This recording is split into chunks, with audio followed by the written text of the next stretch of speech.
ഇതെന്തുവാടേ കേരളം ഒരു ഭ്രാന്താലയമായി. നിങ്ങൾ ആലോചിച്ച് നോക്കിയാൽ കോഴിക്കോട് ടൗണിൽ നടന്നൊരു കാര്യമാണിത്. ലഹരി ബാധിച്ചൊരു വ്യക്തി പട്ടാപ്പകല് റോഡിൽ നൃത്തമാടുന്ന്.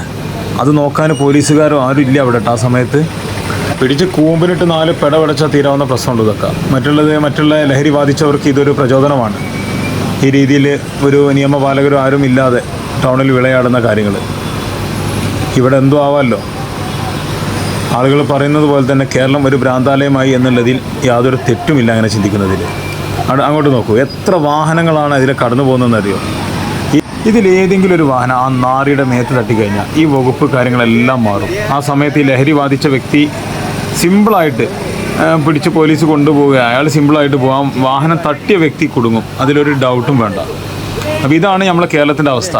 പകലാണ് ഈ കളി കളിക്കുന്നുണ്ട്. നോക്കൂ, ഓരോ വാഹനങ്ങളും തടഞ്ഞു നിർത്തി. അവിടെ യാതൊരു രീതിയിലും ഒരു നിയമപാലകരും അത് നോക്കാനില്ല. കണ്ട വാഹനം തടഞ്ഞു നിർത്തി. എന്ത് സുരക്ഷയാണ് നമ്മുടെ റോഡിലുള്ളത്.